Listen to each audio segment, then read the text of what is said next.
Thanks for joining me on episode 1641 of the Inspired Stewardship Podcast. Hey there, I'm Ryan Franklin, and I challenge you to invest in developing yourself and your influence with others so that you can truly serve and invest in others, so that you can fully impact the world with your time, your talent, and your treasures to live out your God-given calling. And one tremendous way that you can move towards growing yourself and others is simply by listening to the Inspired Stewardship Podcast with my friend, Scott Mater.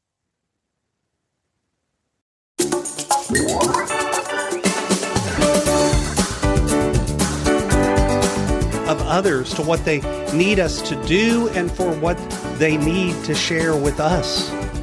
And through all of that listening, we begin to recognize and feel the word of Christ. We begin to reach that sanctification. We need to become a little closer to Christ each and every day. Welcome and thank you for joining us on the Inspired Stewardship Podcast.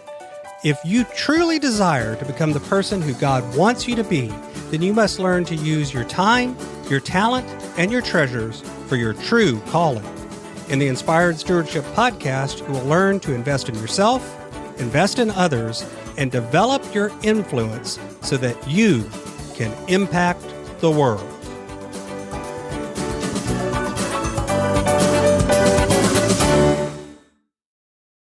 In today's Spiritual Foundation episode, I talk about John chapter 10, verses 1 through 10.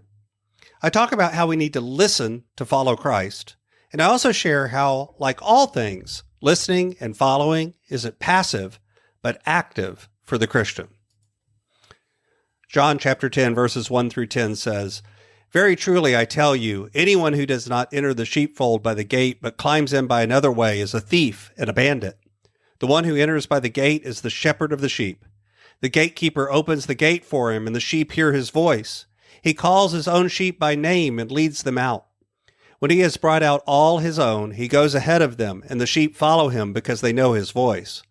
They will not follow a stranger, but they will run from him because they do not know the voice of strangers."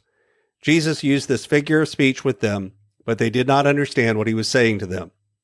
So again, Jesus said to them, "Very truly, I tell you, I am the gate for the sheep.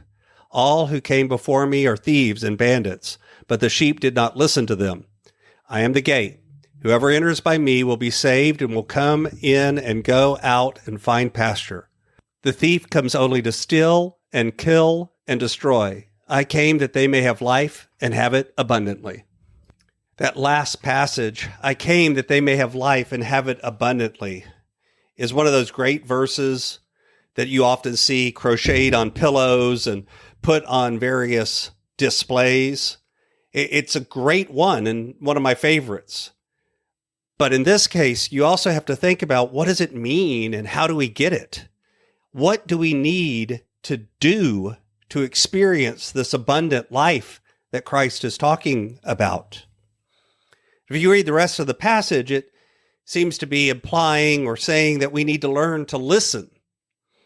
But it's not as simple as that. That's not the whole story. That's only part of the task. We need to not only listen, but we also need to follow. We need to not only listen, but we need to trust. We need to not only listen, but we need to hope. We need to not only listen, well, you get the idea. But right now, let's focus for a minute on learning and needing to listen. Following, Jesus seems to be saying in this passage, is a product of listening. He will lead, but only after we've come out at the sound of his voice. He will lead if we choose to follow. And the only way we can follow is if we know that voice, if we can recognize the sound of it, the call of it. And that calls for discernment. That calls for being able to recognize that voice. He says there's other voices, but those are voices we need to run from.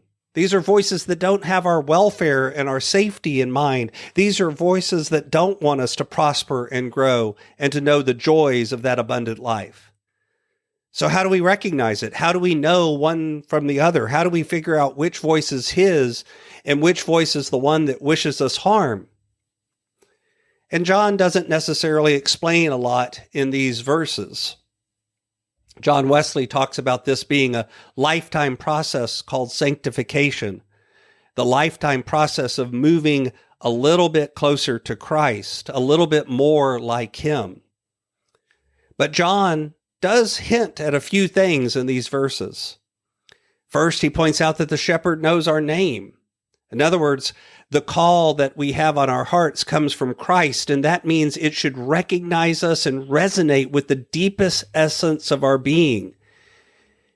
Christ calls for us to be who we really are, not who we think we want to be, not who the world tells us to be, not who others tell us to be, not what feels good, but who we truly are. It's a response to the deepest longings of our soul. And the more we follow, the more we become truly ourselves and our own. Christ also talks in this passage about how He is the way. Whoever enters by me will be saved. But then the text says we will come in and go out and find pasture. We will come in and go out and find pasture. There's movement in this passage. There's movement in the Christian life. It's not about just sitting there. It's not about finding a safe place and curling up in the corner.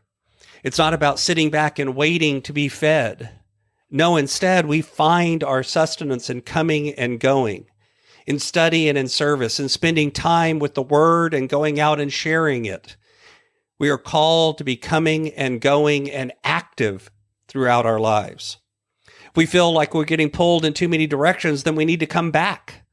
We need to come back to the community of faith. We need to study together, worship together, read together, laugh together, find life together.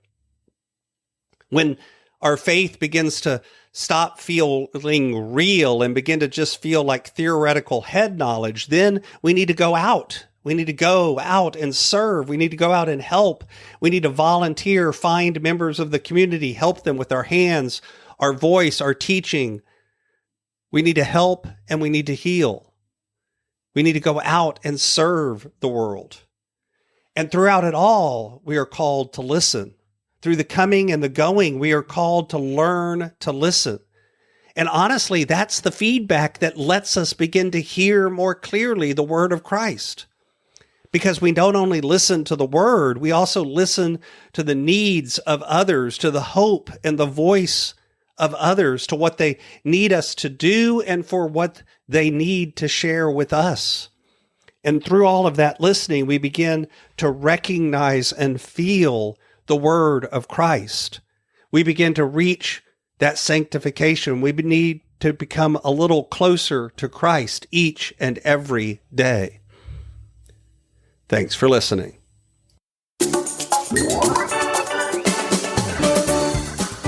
Thanks so much for listening to the Inspired Stewardship podcast. As a subscriber and listener, we challenge you to not just sit back and passively listen, but act on what you've heard and find a way to live your calling. If you enjoyed this episode, do me a favor. Go over to facebook.com/inspired stewardship and like our Facebook page and mark it that you'd like to get notifications from us so that we can connect with you on Facebook and make sure that we're serving you to the best of our abilities with time and tips there. Until next time, invest your time, your talent, and your treasures. Develop your influence and impact the world.